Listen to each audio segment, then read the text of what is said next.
अरे ये क्या, जगन्नाथ जी किस देवी को बांधकर उल्टा लटका रहे हैं? आइए देखते हैं इस कथा में। श्री मंदिर में आज एकादशी के दिन भात बन रहा है। हाँ, भात बन रहा है, दाल बन रही है, अनेकों प्रकार के व्यंजन और तरकारियाँ बन रही हैं। अरे इस कलयुग में जहाँ एकादशी के दिन भात खाना तो दूर की बात, उसका विचार करना भी महापाप माना जाता है। वहाँ श्री क्षेत्रपुरी के जगन्नाथ मंदिर में आज उत्सव का माहौल है। भक्तगण आनंद बाजार में बैठकर तृप्त होकर महाप्रसाद पा रहे हैं। आखिर ऐसा क्यों यहाँ एकादशी माता का चाबुक नहीं चलता? बात उस समय की है जब सतयुग का सवेरा था। भगवान विष्णु के श्री अंग से एक परम तेजस्वी शक्ति उत्पन्न हुई, जिनका नाम था एकादशी देवी। उनका जन्म ही इसलिए हुआ था कि वे संसार से पाप का नाश कर सके। ठाकुर जी ने उन्हें निहारते हुए एक विशेष वरदान दिया। बोले, देवी, महीने में 2 दिन तुम्हारा रास चलेगा। जो भी मनुष्य उस तिथि पर अन्न, विशेषकर चावल पाएगा, उसके सारे संचित पाप उस अन्न में समा जाएंगे, और जो तुम्हारी शरण में रहकर व्रत करेगा, उसे साक्षात मेरा धाम प्राप्त होगा। एकादशी माता जो थी, उन्हें अपनी इस शक्ति पर बड़ा गर्व हो गया।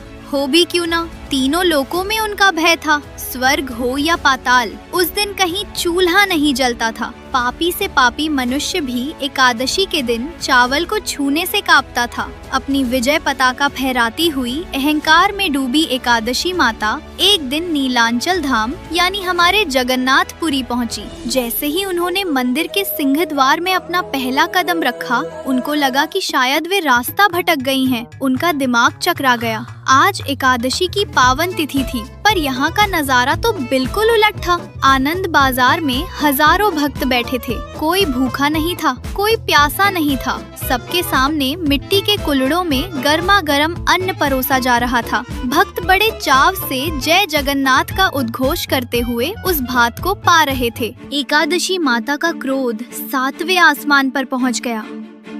वे व्याकुल हो उठी। सोचने लगी, ये मेरा अपमान है। मेरे ही दिन यहाँ चावल?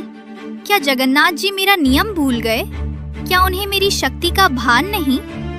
क्रोध में जलती हुई वे सीधे मंदिर के गर्भगृह में घुस गईं। सामने रत्न सिंहासन पर ठाकुर जी अपने बड़े भाई बलभद्र और लाडली बहन सुभद्रा के साथ मंद मंद मुस्कुरा रहे थे। एकादशी माता ललकार कर बोली, प्रभु, ये क्या अनर्थ हो रहा है? आपने ही तो मुझे वरदान दिया था कि एकादशी को चावल में पाप पुरुष का वास होगा। तो आज आपके इस धाम में ये पाप की गंगा क्यों बह रही है? रोकिए इन भक्तों को, वरना मेरा श्राप सबको भस्म कर देगा। ठाकुर जी ने बड़े प्रेम से देखा और शांत स्वर में बोले, देवी, शांत हो जाओ। तुम देख रही हो, वो साधारण चावल नहीं है, वो कैवल्य है। वो मेरा महाप्रसाद है। ये साक्षात मेरी जूठन है, और मेरी जूठन में कभी कोई पाप निवास नहीं कर सकता। इसके सामने कोई तिथि, कोई नक्षत्र, कोई नियम बड़ा नहीं है। परंतु एकादशी माता का अहंकार जो था, वो बहुत बड़ा हो चुका था। उनको लगा कि भगवान केवल अपने भक्तों का पक्ष ले रहे हैं। वे जिद पर अड़ गईं। बोली, नहीं प्रभु, नियम तो नियम होता है। अगर सारी दुनिया चावल नहीं पा रही, तो पुरी में भी कोई नहीं पाएगा।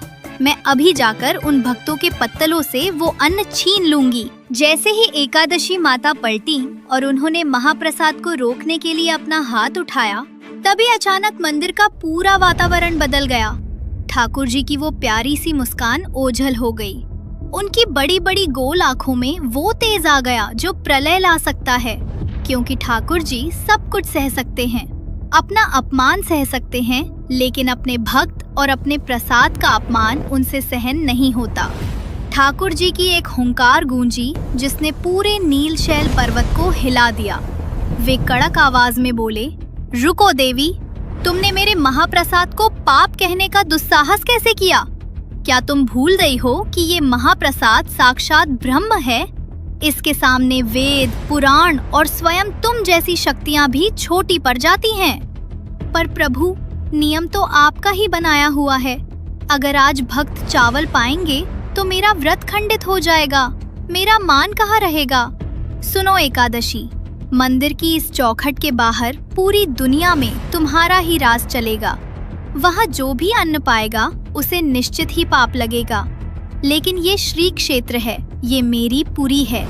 यहाँ केवल एक ही नियम चलता है, प्रेम का नियम। यहाँ मेरे हाथ से निकला हुआ एक एक दाना अमृत है। यहाँ तुम्हारा कोई बस नहीं चलेगा। लेकिन एकादशी माता फिर भी नहीं मानी। वे बोली, मैं ये अन्याय नहीं होने दूंगी। मैं इसी सिंह द्वार पर खड़ी रहूंगी और जो भी भक्त यहाँ महाप्रसाद पाएगा, मैं उसके सारे पुण्य छीन लूंगी। अब ठाकुर जी का धैर्य समाप्त हो चुका था। उन्होंने अपनी योग माया का आह्वान किया। बोले, तुम्हें अपनी शक्ति पर बहुत अभिमान है ना? तो आज से तुम्हारी ये शक्ति इस मंदिर की 4 दीवारी के भीतर शून्य हो जाएगी। अगले ही पल एक चमत्कार हुआ। अदृश्य दिव्य जंजीरों ने एकादशी माता को जकड़ लिया। ठाकुर जी के आदेश पर उन्हें मंदिर के ईशान कोण में ले जाया गया और वहां उन्हें उल्टा लटकाकर बांध दिया गया। ठाकुर जी ने श्राप दिया, अब तुम यहीं बंदी बनकर रहोगी। तुम्हारी आंखों के सामने साल के 365 दिन, यहाँ तक कि एकादशी के दिन भी मेरे भक्त पेट भरकर महाप्रसाद पाएंगे। तुम सब देखोगी पर किसी को रोक नहीं पाओगी। यहाँ मेरी आज्ञा के बिना तुम पत्ता भी नहीं हिला सकोगी। एकादशी माता छटपटाने लगी। वे रोते हुए बोली, प्रभु, ये तो घोर अन्याय है। अगर मैं यहाँ ऐसे ही बंदी रहूंगी तो संसार मेरा सम्मान करना छोड़ देगा। क्या भक्त मुझे भूल जाएंगे? उनका सारा अहंकार मिट्टी में मिल चुका था। उन्हें समझ आ गया था कि मर्यादा पुरुषोत्तम के नियम भी उनके प्रेम के आगे हार जाते हैं। ठाकुर जी जो करुणा के सागर हैं, उनका दिल पसीज गया। सजा तो मिल चुकी थी, पर वे तो भक्त वत्सल हैं। उन्होंने बंदी बनी हुई एकादशी माता के पास जाकर एक अनोखा समझौता किया। ठाकुर जी बोले, देवी घबराओ मत, मैं तुम्हारा अपमान नहीं होने दूंगा। आज से एक नई रीत चलेगी।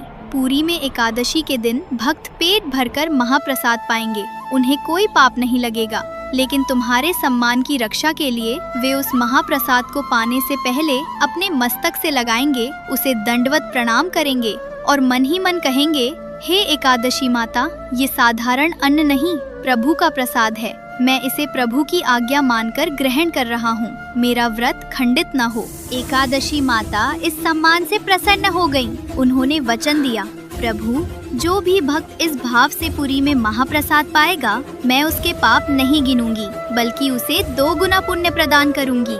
यही कारण है कि आज भी जगन्नाथपुरी दुनिया की इकलौती ऐसी जगह है जहां एकादशी के दिन आनंद बाजार में हजारों भक्त बड़े आनंद से महाप्रसाद पाते नजर आते हैं। वहाँ मान्यता है कि यदि एकादशी के दिन आपको महाप्रसाद मिल जाए और आपने ये सोचकर उसे ठुकरा दिया कि आज मेरा व्रत है, तो वो साक्षात जगन्नाथ जी का तिरस्कार माना जाता है और उसका भारी पाप लगता है। आज भी मंदिर के बेड़ा काली मंदिर के पास एकादशी माता की मूर्ति स्थापित है, जहाँ वे मौन रहकर सब देखती हैं, पर किसी को टोकती नहीं।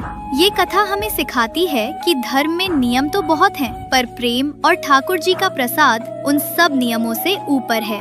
क्या आपने कभी ठाकुर जी का वो अलौकिक महाप्रसाद पाया है? अगर कभी पुरी जाएं, तो नियम के चक्कर में प्रसाद मत छोड़ना। अगर आपको हमारे जगन्नाथ जी की ये लीला पसंद आई हो, तो वीडियो को लाइक, शेयर और सब्सक्राइब करना ना भूलें। जय जगन्नाथ जी की, जय एकादशी माता की।